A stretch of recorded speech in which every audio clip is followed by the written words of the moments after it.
Pagkadating sa Netherworld ay agad na tinanong ni Kim ang Sword Emperor kung naaalala daw ba niya ang mga nakasulat sa dokumentong pinakita sa kanila ng alchemist. Halos kalahati daw ang natatandaan nito pero pag pinagsama daw nila ang kanilang alam ay makukuha na nila ito lahat. Sinabi ng ating bida na kailangan agad nilang pumili ng skill bago pa nila makalimutan ang mga iyon at kumuha na ng isang skill card ang Sword Emperor para basahin. Ang barahang nakuha nito ay ang Demonic Heavenly God Art at ayon sa nakasulat ay napakalakas nito pero malaki rin ang sakripisyo. Inisip nila ang nangyari kanina at iyon daw ang ginamit na skill ng demon nung siya ay nagwawala na. Sinabi ng Sword Emperor na kahit martial arts pa iyan o barrier technique, ang mahalaga lang ay kung paano mo ituring ang mundo. Pinaliwanag nito na kung tatanggapin mo lang ang mundo ng gaano na lang ay malamang ay mapupunta ka sa Martial Alliance at kung lalabanan mo ang mundo ay doon ka naman sa Demonic Cult. Dahil doon, ginagawang vessel ng mga Martial Alliance ang kanilang katawan para tanggapin ang mundo at ang mga Demonic Cult naman ay para sirain at labanan ito. Sinabi ng Sword Emperor na magbibigay daw siya ng halimbawa at inatake nito ang bida gamit ang downward vertical cut. Meron daw martial school na nagtuturo nito at tinatawag daw nila iyong Tiger Sword form. Hindi naman daw importante kung tiger o bull ang ginagamit na hayop dahil depend daw sa gumagamit kung ano ang gusto nilang palabasin at ang importante daw ay nakopya nito ang tiger kahit konti. Hindi makapaniwala ang ating bida sa lakas ng Sword Emperor dahil grabe daw ang kanyang naramdaman kahit na alam niya na halimbawa lang ito at iyon daw pala ang ibig sabihin ng pagtanggap nila sa mundo. Pumorma ulit ang Emperor at sinabi nito na iba naman ang demonic martial arts. Pag tinuturuan ka daw ng demonic cult ng technique ay kailangan mong hanapin ang pinakamalalang nangyari sa iyong buhay at isipin na mas malala pa ito ng ilang libong beses dahil kailangan mo daw baliwalain ang iyong kahinaan at isumpa ang lahat ng masama sa mundo. Habang pinabasa ng ating bida ang skill ay sinabi ng Sword Emperor na hindi naman niya ito kailangan piliin.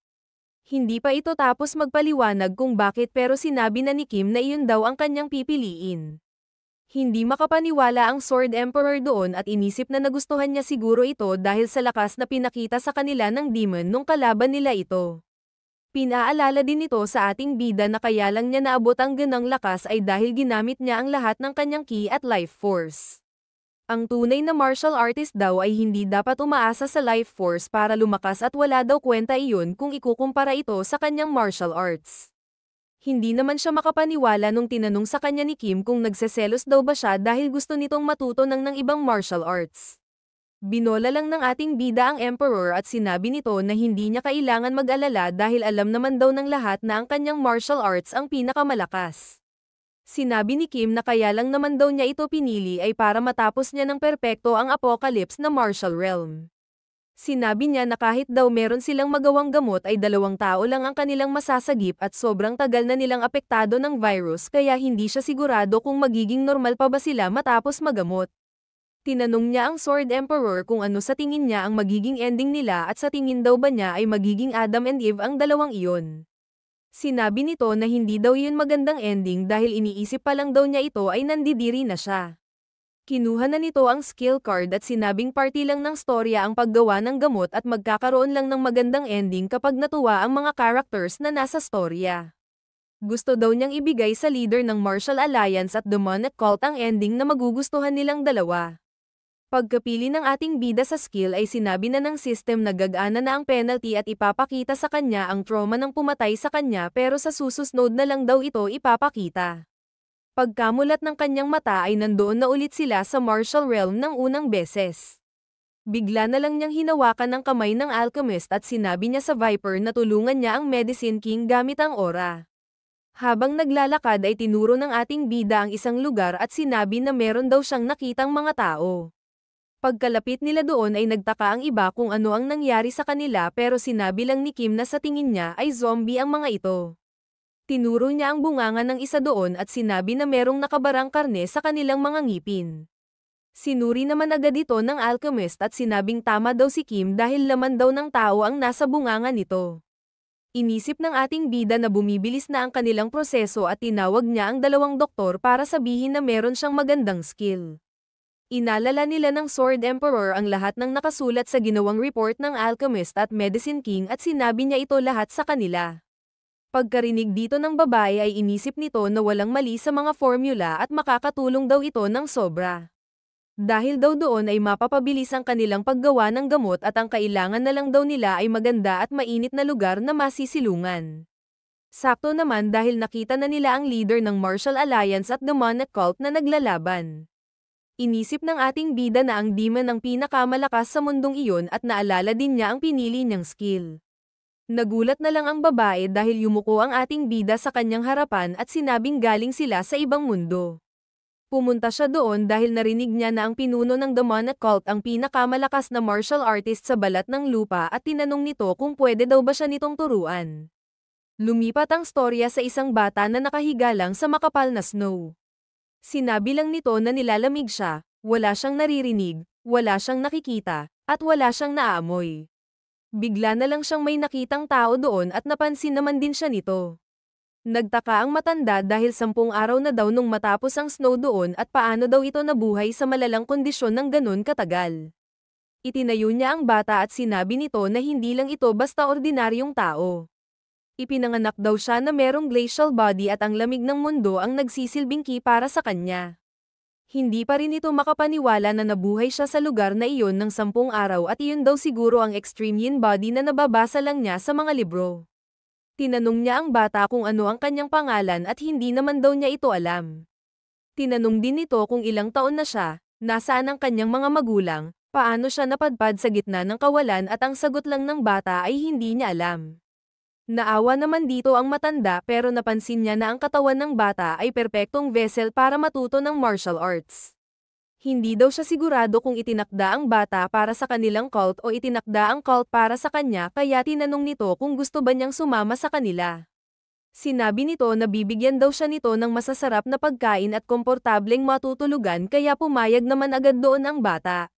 Napansin din ng matanda na wala daw itong amoy at dahil wala itong pangalan at origin ay baka daw isa siyang bata na pinanganak ng snow. Ibibigay na lang daw ng matanda sa kanyang ang apelyido niyang So at tatawagin na lang niya itong Baekhyun na ang ibig sabihin ay scent of the snow. Habang naglalakad ay sinabi nito na simula ngayon, party na nag-demonic cult si So Baekhyun. Bumalik na ulit ang storya sa ating bida at makikita natin na dinala na ulit sila ng dalawa sa kanilang base pero hindi pumayag ang demon sa hiling ng King of Death. Kahit kailan ay hindi pa daw siya nagkaroon ng estudyante at kahit matatapos na ang mundo ay hindi niya babaguhin ang kanyang sarili.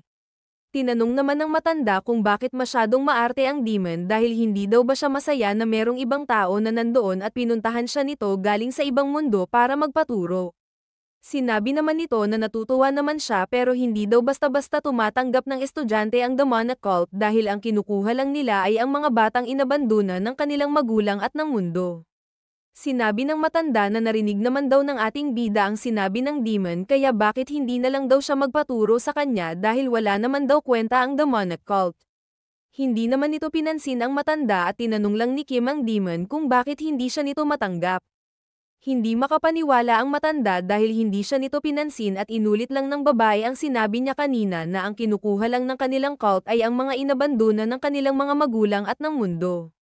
Sinabi ni Kim na nag-iba na daw ang mundo dahil naging zombie na ang mga tao dahil sa hindi malamang sakit at walaang na rin daw ang lahat ng mga clans, sect, at cult. Dahil daw dito ay inabandona na ang lahat ng tao ng mundo sa ayaw man o sa gusto nila. Wala naman ang nagawa ang babae at sinabi nito sa ating bida na pumapayag na siya pero kailangan niyang ipakita kung kaya niya ang tri-sword technique.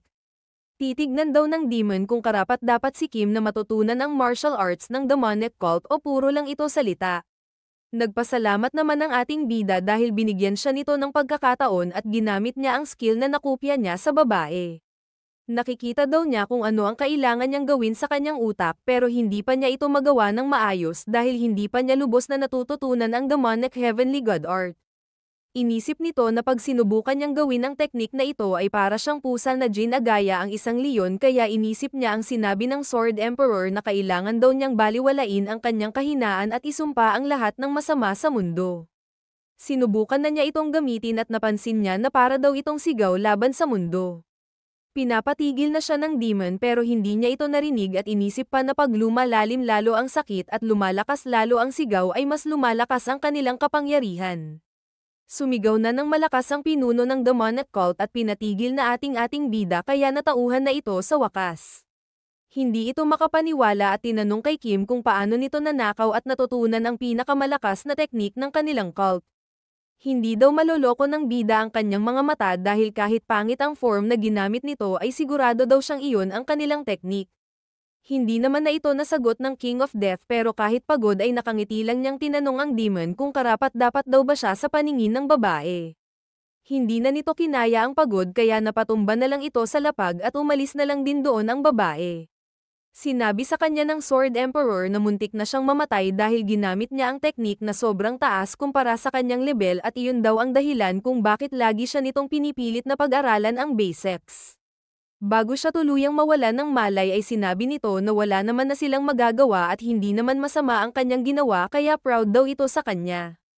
Lumipat na ulit ang ating storya sa nakaraan ng demon at makikita natin na sinabi sa kanya ng matanda na doon na siya titira simula ngayon.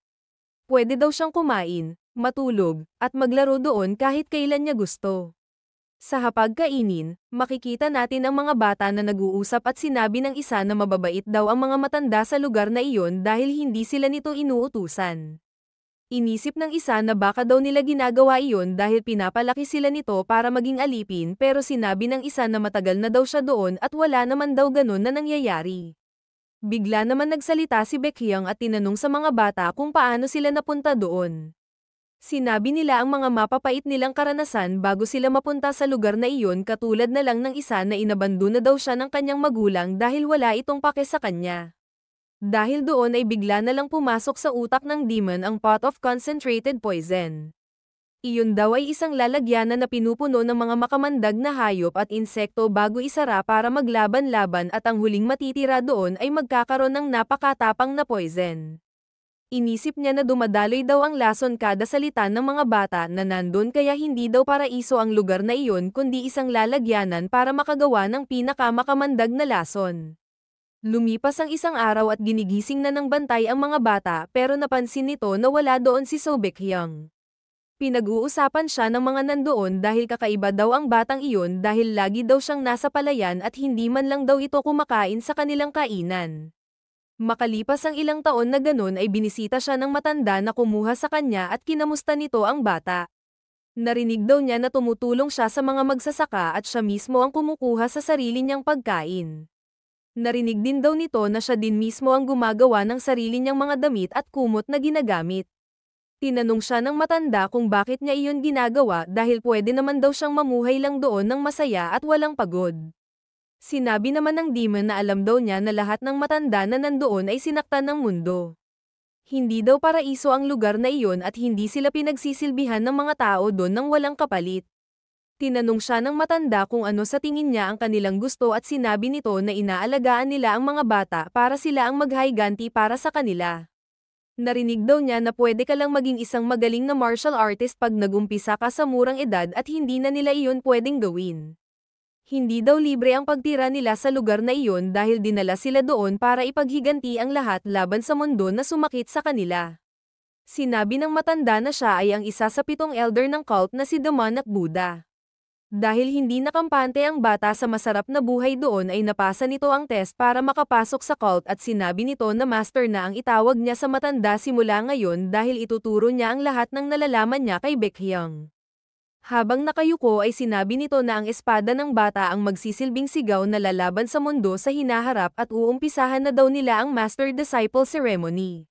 Bumalik na ulit ang ating storya sa kasalukuyan at makikita natin na ginigising na ng demon ang ating bida dahil mukhang okay na daw ang kanyang kalagayan.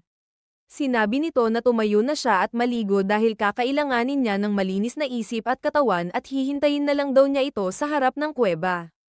Pagkalabas ay tinanong siya ng babae kung nilinis ba niya ng mabuti ang buo niyang katawan at sinabi naman ni Kim na sa sobrang linis daw ay para na rin niyang nalinis ang kanyang kaluluwa. Hindi naman natuwa doon ang demon at sinabing hindi niya gusto ang taong magaling magsalita dahil hindi daw iyong gawain ng isang seryosong martial artist. Pinasunod na nito sa kanya ang ating bida at sinabing para masuot niya ang uniforme ng demonic cult ay kailangan niyang mapasa ang mga test dahil hindi daw sapat na pinakita lang nito na siya ay karapat-dapat. Sasabihin na sana ng babae kung ano ang unang test pero sinabi ni Kim na ito daw ang test of comfort at ibibigay niya dito ang lahat ng pagkan, damit, at higa ng libre pero ang mga taong makukontento doon ay hindi makakapasok sa kanilang cult. Ang mga makakapasa naman doon ay kikilalanin na ng kanilang cult at opisyal ng tuturuan ng demonic martial arts. Tinanong ng demon kung paano naman niya ito nalaman at nakangiti lang ito dahil hindi niya pwedeng sabihin na nakita niya ito sa kanyang penalty at sinabi na lang na marami lang talaga siyang nalalaman. Makalipas ang ilan pang sandali ay sinabi ng demon na nakarating na sila sa huling pagsubok. Tumingin siya ng seryoso sa ating bida at sinabing tatanggapin na niya ito bilang estudyante dahil ang demonic cult daw ang naghahari sa kalangitan at hindi daw ito tumatanggi sa mga karapat-dapat na martial artist. Masaya na sanang magpapasalamat sa kanya si Kim pero sinabi nito na hindi pa niya ito pwedeng maging opisyal na estudyante. Nagreklamo naman ang ating bida dahil galing pa daw siya sa ibang mundo para lang maging estudyante ng demon at pinakita na rin daw niya na siya ay karapat-dapat pero sinabi ng babae na kainahinala daw kasi ang kanyang mga sinasabi. Ang hinala daw niya ay hindi totoo ang mga sinasabi nito sa kanya pero hindi naman daw mukhang masamang tao si Kim kaya hahayaan na lang daw muna niya ito sa ngayon. Mukha naman daw merong mabuting puso ang ating bida at hindi masabi ng demon kung itinadhana ba siya sa lalaki o itinadhana daw ba ang lalaking iyon sa kanya. Merong tinuro ang demon at sinabi nito na iyon daw ang huling test ng ating bida. Nilagay niya doon ang zombie na kabilang dati sa demonic cult na isang expert martial artist at pag natalo niya iyon ay tatanggapin na talaga niya ito bilang isang estudyante. Pupunta na sana doon si Kim pero dinagdag ng babae na kailangan niyang labanan ito nang nararanasan ang totoong gutom. Habang kalaban daw niya ang zombie ay wala dapat ibang laman ang kanyang puso kundi ang gutom at ang lahat ng sakit na kasama noon. Kailangan niyang ilagay sa kanyang puso ang mga boses, ungol, at galaw ng isang gutom na tao at hayaan niya ang nararamdaman ng kanyang puso na umatake base sa gutom nito. Pag ginawa daw niya iyon ay makikita niya ang totoong kapangyarihan ng demonic heavenly god art. Tinanong sa kanya ng ating bida kung ano ang mangyayari pag natutunan na niyang gamitin ang kanyang espada kasama ng gutom at sinabi ng demon na magagawa niyang tumalo ng kahit sino na hindi pa nakakaranas ng totoong gutom sa isang atake lang. Dinagdag pa nito na kailangan daw niyang pag-aralan ang 9 na uri ng sword form kagaya ng gutom, uhaw, at iba pa at ang 9 daw na iyon ang magbibigay daan para matalo niya ang kahit sino. Natuwa naman ang ating bida sa kanyang narinig at agad na itong tumalon para labanan ang zombie. Pagkababa ng ating bida ay inatake siya agad ng zombie at makikita natin na medyo nahihirapan siya. Sinabi sa kanyang ng demon na mali ang kanyang ginagawa at huwag lang daw niyang ihampas ang kanyang espada ng basta-basta lang. Pinaalala niya na kailangan maramdaman ni Kim ang sakit ng taong namatay sa gutom dahil pag hindi ay hindi daw niya magagamit ang demonic heavenly god art. Habang nahihirapan sa kanyang kalaban ay sinabi nito na medyo nahihirapan siyang isipin ito dahil hindi daw siya masyadong gutom ngayon. Hindi daw ganon iyon dahil hindi naman kailangan ni Kim magutom para lang maalala ang lahat ng beses na nagutom siya sa buong buhay niya. Para daw matutunan ng demonic heavenly god art ay kailangan niyang maalala ang isang pakiramdam kung kailan niya gusto at kung imposible para sa kanya iyon ay ibig sabihin lang ay masyado siyang malambot at hindi pa nito nararamdaman ang tunay na gutom. Tinuruan ng demon ang ating bida at sinabi nito na alalahanin niya ang pinakamatagal na araw niyang nagutom at ang pakiramdam na iyon, kung nasaan siya noon, at kung ano ang gusto niyang kainin ng mga panahon na iyon. Tinanong siya ng babae kung gaano daw katagal ang pinakamahaba niyang naramdaman ang gutom at sinabi naman ni Kim na 3 hanggang 4 na araw. Hindi naman maipinta ang mukha ng demon sa sagot ng ating bida dahil hindi ito makapaniwala. Sinabi nito na tama na daw iyon at aalis na siya dahil kasalanan naman daw niya ito kasi umasa siya pero wala daw itong pupuntahan dahil masyadong malambot ang ating bida. Napalingon doon si Kim para pigilan ang babae pero nakita niya na malapit na sa mukha niya ang zombie. Pagkadilat nito ng kanyang mata ay nagulat na lang ang ating bida dahil nasa Neverworld na siya at pinapapili na ng skill. Nagalit naman ito at sinabing mahirap din naman ang naging buhay niya dati bago pa siya magkaroon ng skill at natawa lang sa kanya ang Sword Emperor. Galit pa rin ito at pumili na ng skill ng mabilis para makabalik agad sa nakaraan. Sinabi niya na hinding-hindi siya sisuko at kailangan niya itong patunayang sa demon. Nagising ito ng maaga at tinanong ng Viper kung saan siya pupunta pero nagpalusot lang ito na maghahanap siya ng paraan para matapos agad ang mundong iyon. Hindi naman maganda ang pakiramdam doon ng Sword Emperor dahil alam niya na merong gagawing hindi maganda ang bida. Pumunta ito sa loob ng isang kuweba sa malayon lugar at umupo lang doon. Tinanong siya ng Sword Emperor kung balak daw ba niyang tumunganga lang doon hanggang mamatay siya sa gutom at iyon daw mismo ang kanyang gagawin. Hindi ito makapaniwala sa plano ni Kim dahil nababaliw na daw talaga ata ito at tinanong niya kung gaano katagal naman ito balak gawin yun. Nakita daw niya sa trauma na pinakita sa kanya ng penalty na umabot daw ang demon ng 111 days ng walang kain at puro ki meditation lang kaya 112 days ang kanyang gagawin. Pinagmumura naman ng Sword Emperor ang ating bida dahil hindi daw ba niya nakikita ang panahon sa labas. Sobrang lamig daw doon kaya kailangan niyang balutin ng ora ang kanyang katawan at tinanong nito kung kaya ba niyang gawin iyon ng mahigit 100 days na walang pahinga. Hindi daw ganon kadali iyon dahil sinabi niya na nasubukan na niya ito kasama ang mga monks at ang mga unang araw daw ang pinakamasakit pero pagdating ng 2 linggo ay mawawala na ang pakiramdam ng gutom. Hindi na naman makapaniwala ang Sword Emperor dahil iyon na lang daw ang kanyang gagawin. Gugutuman daw niya ang kanyang sarili ng 15 days at uulitin lang niya ang pang-15. Pinaliwanag niya na wala siyang kakainin ng 15 days hanggang masagad ang kanyang gutom at papatayin niya ang kanyang sarili sa 15th day para ganun pa rin ang kanyang gutom pero meron na ulit siyang orang gagamitin sa susunod na 15 days hanggang matapos niya ang 112 days. Sinabi ng Sword Emperor na grabe na daw iyon masyado at kung gusto daw talaga niyang matuto ng martial arts ay siya na mismo ang magtuturo sa kanya. Tinanong pa nito kung ano ba ang mapapala ni Kim kung itutuloy niya ang plano niyang iyon at sinabi lang nito na kailangan niyang maaral ng perpekto ang demonic heavenly god art. Kaya daw natapos ang apocalypse na the veritable records of the heavenly demon ay hindi lang dahil sa mga zombie. Natapos ito dahil wala na daw nakikitang rason ang pinuno ng demonic cult para mabuhay sa mundong iyon at hindi daw niya ito haayan. Makalipas ang 1 linggo ay makikita natin na nangayayat na ang ating bida. Tumayo ito at bigla niyang sinabi na wala daw magagawa ang pag-upo lang niya doon. Tinanong naman siya ng Sword Emperor kung ano ang kanyang gagawin at sinabi nito na kailangan daw niyang gumalaw. Mali siya ng pagkakaintindi dahil ang gutom na tinutukoy ng Heavenly Demon ay hindi lang basta gutom ng walang ginagawa. Ang totoong pagkagutom daw ay ang hindi ka makakain kahit sobrang gusto mo na. Habang hinahampas ang espada ay ikinumpara niya ito sa isang magsasaka na nahihirapan at nagugutom pero wala itong magagawa kundi magtrabaho para may makain. Napakadami daw taong ganon na biktima ng gutom at wala silang ibang pwedeng gawin kundi ang lumaban. Doon na naintindihan ng ating bida ang sinabi sa kanya ng Heavenly Demon na kailangan niyang damahin sa bawat hampas ng kanyang espada at ang nararamdaman ng isang taong gutom. Inisip nito ang lahat ng taong nahirapan at namatay nang dahil sa sobrang gutom at isinapuso niya ang mga ito. Dahil doon ay nagawa rin niya sa wakas ang demonic heavenly god art at nagamit ang first form na Sword of Starving Death.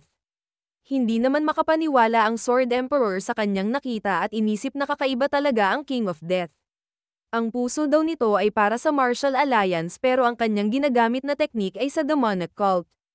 Hindi naman na masyadong naririnig ni Kim ang Emperor dahil sobra na talaga ang gutom nito at ang nasa isip na lang niya ay ang kumain ng choco pie.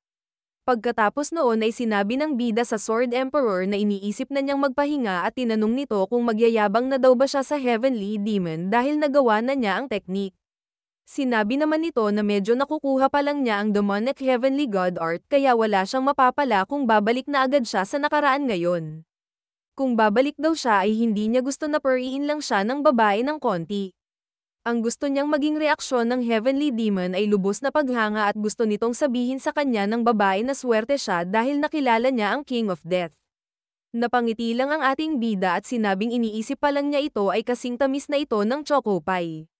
Habang naglalakad sa labas ay sinabi ni Kim sa Emperor na habang ginagamit niya ang demonic heavenly god art kanina ay hindi pa rin niya masyadong alam ang ibig sabihin ng tunay na gutom sa mundong iyon. Ginamit nito ang kanyang skill na ghoul reincarnation at sinabing kailangan niyang matutunan iyon sa mas magandang paraan.